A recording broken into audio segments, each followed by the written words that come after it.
আপনারা জানেন মাহে রমাদান একটা রাত আছে, এটা 1000 মাসের চেয়েও দামি। বলেন তো এটা কোন রাত? যুবক ভাইরা বলেন না কোন রাত? শবে কদর, লাইলাতুল কদরি খায়রুম মিন আলফি শাহর, এটা 1000 মাসের চেয়েও দামি রাত। জানেন আখিরি নবীর উম্মত হওয়ার কারণে মাহে রমাদানে লাইলাতুল কদর তো পাচ্ছেন, এছাড়াও মাহে রমাদানের ভিতরে বাইরে যে কোনো সময় দৈনিক 3 বার লাইলাতুল কদরের সমান নেকি আপনি হাসিল করতে পারবেন। একদিনে 3 বার লাইলাতুল কদর, একদিনে 3 বার। অন্য কোন নবীর উম্মতের বেলায় এই সুযোগ ছিল না। উম্মতে মুহাম্মাদি সাল্লাল্লাহু আলাইহি ওয়াসাল্লামের বেলায় এই সুযোগটা দেওয়া হয়েছে। আমি একটা বা দুইটা কি বলবো?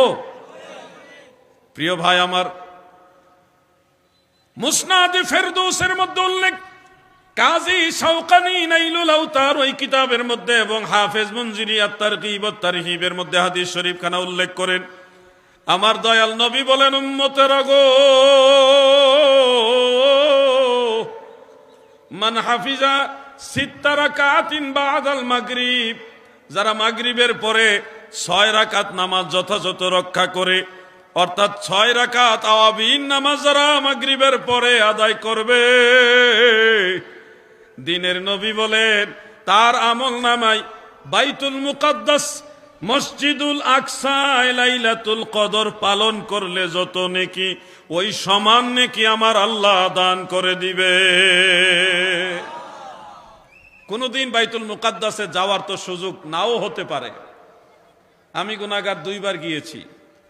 ইনশাআল্লাহ হাজরাপুর দরবার শরীফের সাহেবজাদা মুফতি মাওলানা মোহাম্মদ মহিউদ্দিন তাজিম সাহেব, ওনাকে নিয়ে আগামীতে যাব ইনশাআল্লাহ। চেষ্টা করতেছি, এখন পরিস্থিতি খারাপ, এখন যাওয়া যাবে না। সুযোগ হইলে পীরজাদা হুজুরকে সাথে নিয়ে আরেকবার মসজিদুল আকসায় যাব। এই মসজিদুল আকসায় আপনারা হয়তো কখনো যেতে পারবেন না, কিন্তু সেই মসজিদুল আকসায় লাইলাতুল কদর পালন করলে যত নেকি, ওই সমান নেকি আপনারা বাড়িতেই আমল করে লাভ করতে পারবেন। সেটা হলো আওয়াবিন নামাজের মাধ্যমে। আওয়াবিন নামাজ 6 রাকাত। কয় রাকাত? বলেন না কয় রাকাত? 6 রাকাত। আমরা যারা তরিকতপন্থী, পীর মুরিদি মানি, পীর সাহেবের কাছে যাই, বায়াত হইছি, আমরা বিভিন্ন নফল নামাজ, নফল বন্দিগি এগুলির প্রতি উৎসাহী, আগ্রহী।